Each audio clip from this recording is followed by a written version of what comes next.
नमस्कार, मैं गौरव अपने YouTube चैनल स्टडी विद गौरव में आपका स्वागत करता हूं। आज का टॉपिक है फेडरल एंड यूनिटरी सिस्टम। पिछली क्लास में हमने डिस्कस किया कि जब हम पॉलिटिकल सिस्टम के बारे में डिस्कस करते हैं तो पॉलिटिकल सिस्टम जो होता है, ठीक है, इसको अलग अलग फीचर्स के हिसाब से दो भाग में डिवाइड करते हैं। एक फीचर क्या है? Relation between executive and legislature, ठीक है। और दूसरा था on the basis of division of power,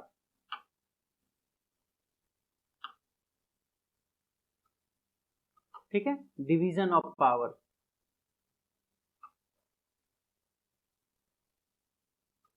और इसमें हमने बात की थी कि इसमें फर्दर दो भाग में डिवाइड किया जाता है। एक होता है पार्लियामेंट्री सिस्टम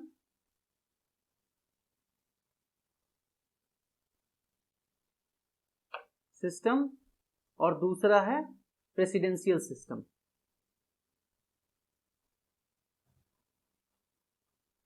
ठीक है।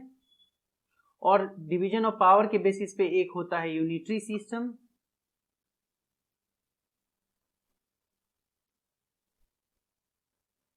एकात्मक प्रणाली, और दूसरा है फेडरल सिस्टम, संघात्मक फेडरल सिस्टम। अगर हम एक फैमिली को एक इंस्टीट्यूशन कंसीडर करें, एक फैमिली अपने आप में एक इंस्टीट्यूशन होता है। अगर आप, और इसको बेहतर समझने के लिए आप ज्वाइंट फैमिली का कॉन्सेप्ट ले सकते हैं। ज्वाइंट फैमिली में क्या होता है? फॉर एग्जांपल ज्वाइंट फैमिली है तो उसमें सबसे बुजुर्ग जो होते हैं वो परिवार के मुखिया होते हैं। मान लीजिए कि ग्रैंडफादर हैं अगर आपके, ठीक है, दादाजी परिवार के मुखिया हैं, तो जो मेजर डिसीजंस होंगे फैमिली के, ठीक है, वो सबकी सहमति से सबसे बात करके दादाजी लेते हैं, ठीक है। और उसके बाद मानिए आपके पिताजी हो गए और चाचा जी हो गए, ठीक है। तो ये लोग जो अपने डेली लाइफ में जो काम करते हैं, ठीक है, जो छोटे मोटे डिसीजन लेने होते हैं, वो उसके लिए ये दादाजी से नहीं पूछते हैं कि दादाजी, पिताजी आज सब्जी लानी है कि या नहीं लानी है, या मैं ऑफिस जाऊं या नहीं जाऊं, ठीक है। तो जो डेली लाइफ के डिसीजन होते हैं वो पिताजी या चाचा जी खुद से लेते हैं। तो क्या है कि यहाँ पे डिवीजन ऑफ पावर है। डिवीजन ऑफ पावर है कि all the major decision would be taken by the grandfather on consent and advice of father and uncle, but for daily routine, daily life, father and uncle are independent in their respective powers or purview, ठीक है। तो इसी तरह से जो system of government होता है, division of government, division of power के बेसिस पे, तो वो होता है आपका यूनिटरी एंड फेडरल।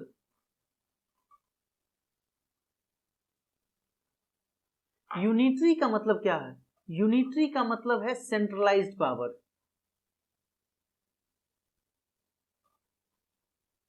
ठीक है। एक गवर्नमेंट है जो कि पूरे जो टेरिटरी है उनका, उसको एक जगह से रन करती है।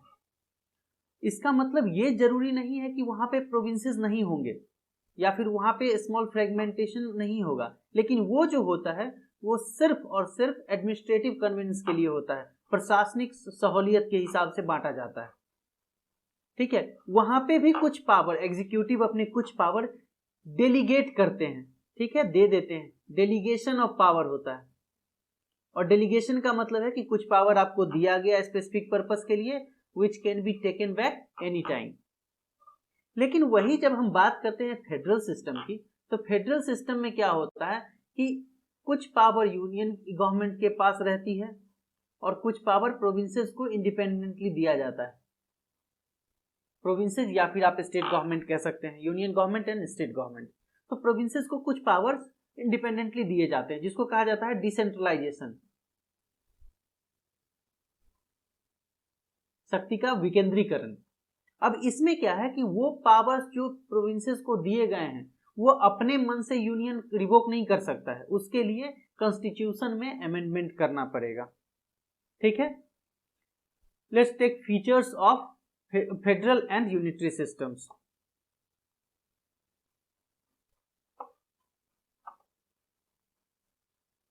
Federal and unitary system features क्या क्या होते हैं? तो पहला, फेडरल सिस्टम जो होगा उसमें डुअल पॉलिटी होगा। डुअल पॉलिटी का मतलब होता है गवर्नमेंट एंड टू लेवल्स, एक सेंट्रल लेवल पे यूनियन गवर्नमेंट और दूसरा प्रोविंशियल लेवल पे स्टेट गवर्नमेंट। ठीक है, यूनिटरी में क्या होगा कि सिर्फ एक यूनियन गवर्नमेंट होगा, सिंगल पॉलिटी।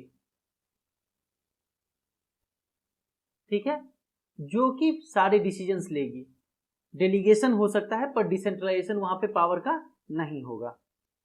दूसरा फीचर है कि जब डुअल पॉलिटी होगी तो there is always a chance of dispute, कि आप कौन से चीज पे काम कर सकते हैं, कौन से काम नहीं कर सकते हैं। ठीक है, तो इसके लिए जरूरी है कि इनके पास रिटन कॉन्स्टिट्यूशन है। तो one of the basic feature is written constitution. Single polity के केस में कॉन्स्टिट्यूशन मे बी रिटन और अनरिटन।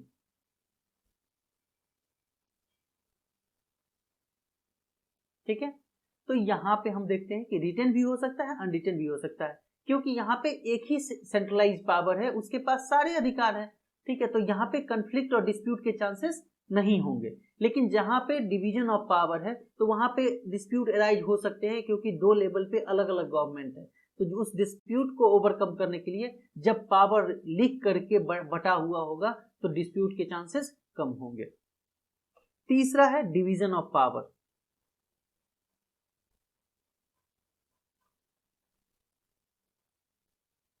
डिवीजन ऑफ पावर का मतलब है कि कौन कौन से मैटर्स ऐसे हैं जिसपे यूनियन गवर्नमेंट काम कर सकती है, कौन कौन से मैटर ऐसे हैं जिसपे स्टेट गवर्नमेंट काम कर सकती है, और कुछ मैटर ऐसे हैं जिसपे दोनों काम करते हैं सब्जेक्ट टू देयर जुरिस्डिक्शन। ठीक है, यहां पे क्या है कि सिंगल पॉलिटी में डिवीजन ऑफ पावर नहीं होता है। ऑब्वियसली जब दूसरा कोई है ही नहीं तो बांटेंगे किसके साथ पावर्स को। ठीक है, फोर्थ, सुप्रीमेसी ऑफ कॉन्स्टिट्यूशन।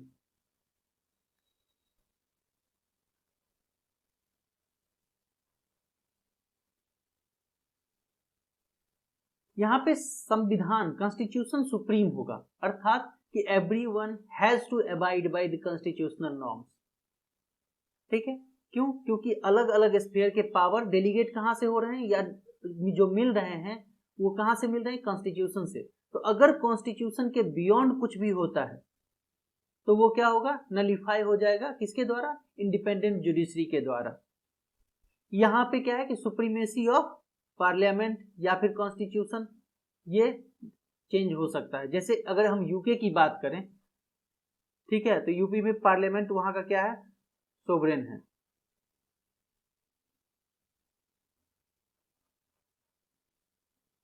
ठीक है, तो यहां पे ये नेसेसरी फीचर नहीं होगा, लेकिन जहां पे फेडरल गवर्नमेंट की बात करेंगे वहां पे supremacy of constitution is a necessary feature. ठीक है, फिफ्थ, नेक्स्ट वन है rigid constitution. Rigid constitution, rigid का मतलब क्या है? रिजिड का मतलब ये नहीं होता है कि आप अमेंड नहीं कर सकते, but the procedure of amendment, जो तरीका होगा कॉन्स्टिट्यूशन को अमेंड करने का, वो डिफिकल्ट होगा।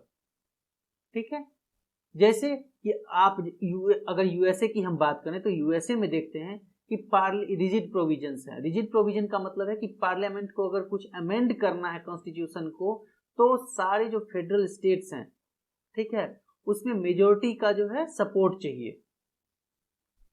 इंडिया में के कंटेक्स्ट में भी देखें तो इंडिया में भी कुछ ऐसे प्रोविजन हैं जो रिजिड प्रोविजन माने जाते हैं।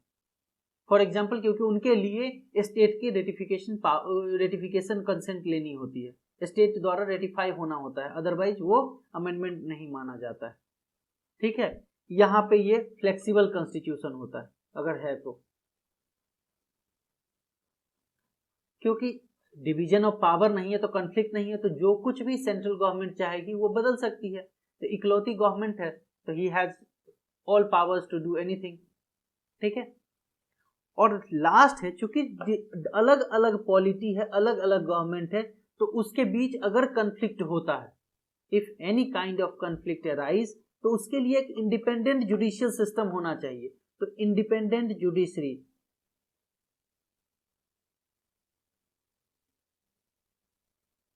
ठीक है, इंडिपेंडेंट जुडिशरी एक इसका नेसेसरी फीचर है, जिससे कि पता चलता है कि अगर कॉन्फ्लिक्ट है तो जुडिशरी कॉन्स्टिट्यूशनल नॉर्म्स के हिसाब से उनके कॉन्फ्लिक्ट को रिजॉल्व करती है, ठीक है। और सातवां, बाइकैमरलिज्म, द्विसदनात्मक। एक तो डायरेक्ट रिप्रेजेंटेटिव होता है सेंट्रल गवर्नमेंट में, ठीक है। डायरेक्ट रिप्रेजेंटेटिव का मतलब है कि जैसे अपने यहाँ लोकसभा है, तो लोकसभा में हम इलेक्शन में अपने रिप्रेजेंटेटिव को चूज करते हैं और वो वहां पे मेंबर बनते हैं। दूसरा राज्यसभा है, ठीक है, हाउस ऑफ स्टेट्स। उसमें क्या होता है कि हमारे जो स्टेट में अपने जो रिप्रेजेंटेटिव सेलेक्ट किए हैं, जो विधानसभा के मेंबर हैं, वो चुन करके स्टेट के रिप्रेजेंटेटिव भेजते हैं। ये इसलिए होता है ताकि किसी भी पार्लियामेंट्री डिसीजन में स्टेट का जो इंटरेस्ट है उसको किसी भी तरह से डेरोगेट नहीं किया जा सके, उसको कमतर नहीं आंका जाए, उसके जो इंटरेस्ट हैं उसको भी बरकरार रखा जाए, मेंटेन किया जाए, ठीक है। Now come to the Indian context. अब इंडिया क्या है, इंडिया को अगर हम देखें, इंडियन कॉन्स्टिट्यूशन के फीचर को देखें, ठीक है, तो ये फेडरल है या यूनिटरी है। तो हम देखते हैं कि अपने यहाँ फेडरल फीचर के मैक्सिमम जो कैरेक्टरिस्टिक है वो फुलफिल होते हैं। कैसे फुलफिल होते हैं, तो अपने यहाँ रिटेन कॉन्स्टिट्यूशन है, ठीक है। दूसरा बाइकैमरलिज्म है, 2 सदन है। सेंटर स्टेट रिलेशंस हैं, ठीक है, और ये सब कॉन्स्टिट्यूशन में डायरेक्टली गिवन है, ठीक है। इंडिपेंडेंट जुडिशरी है,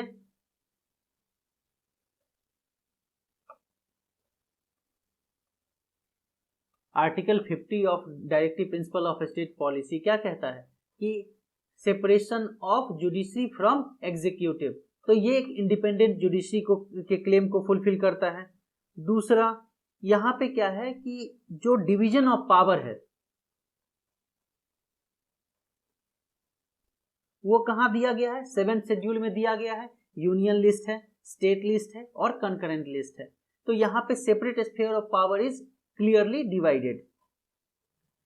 अब आते हैं कि चलिए ये तो फेडरल फीचर्स हैं, तो क्या यूनिटरी फीचर्स भी हैं। तो हम देखते हैं कि अपने यहां सिंगल सिटीजनशिप है। सिंगल सिटीजनशिप का मतलब है कि जो कोई भी भारतीय सीमा में रहता है और उसका जन्म और जो भी कॉन्स्टिट्यूशनल प्रोविजन है सिटीजनशिप के, उसको अगर फुलफिल करता है, या फिर सिटीजनशिप एक्ट 1955 के प्रोविजंस को फुलफिल करता है, ठीक है, तो वो भारत का नागरिक है ना। वो किसी स्टेट का नागरिक नहीं होगा, वो बिहार का नागरिक नहीं होगा, ये यूपी का नागरिक नहीं होगा, वो भारत का नागरिक होगा, ठीक है। और एक चीज देखते हैं कि सिंगल कॉन्स्टिट्यूशन है अपने यहाँ, ठीक है। सिंगल कॉन्स्टिट्यूशन का मतलब है कि ऐसा नहीं है कि जैसे यूएसए में एक फेडरल कॉन्स्टिट्यूशन है जो कि यूनाइटेड स्टेट्स ऑफ अमेरिका का है, और जितने भी उसके स्टेट्स हैं सबके अपने अपने सेपरेट कॉन्स्टिट्यूशन है, बट इंडियन कंटेक्स्ट में सिंगल कॉन्स्टिट्यूशन है, ठीक है।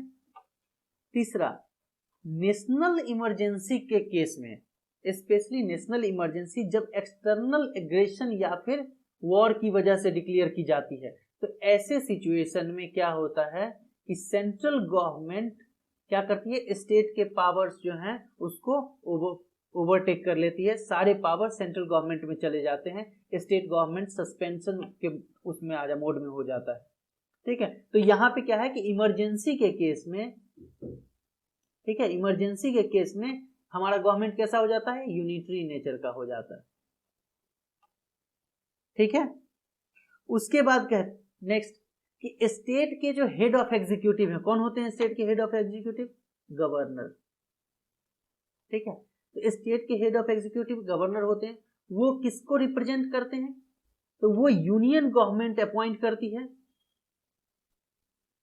ठीक है, उनका अपॉइंटमेंट करती है, और वो अकाउंटेबल होते हैं, वो रिस्पॉन्सिबल होते हैं किसकी तरफ, accountable toward union government, specially about toward president, ठीक है। तो अब देखिए अपॉइंटमेंट होता है गवर्नर हेड ऑफ एग्जीक्यूटिव का यूनियन गवर्नमेंट प्रेसिडेंट के द्वारा, वो अकाउंटेबल होते हैं प्रेसिडेंट की तरफ, और उनकी कोई अकाउंटेबिलिटी जो है स्टेट के जो पब्लिक पॉपुलेशन है, पीपल है, उनकी तरफ नहीं है। तो हम ये देखते हैं कि सारे लगभग सारे फीचर्स जो फेडरल कॉन्स्टिट्यूशन के हैं उन सब को फुलफिल करने के साथ साथ कुछ प्रोविजंस ऐसे हैं जिसमें कि हम यूनिटरी नेचर को भी रिफ्लेक्ट करते हैं। तो इसलिए अगर हम इंडियन कॉन्स्टिट्यूशन के कंटेक्स्ट में बात करें तो Indian constitution is quasi federal constitution, ठीक है। क्वासी फेडरल किसने कहा था, तो एक प्रोफेसर है केसी वीज,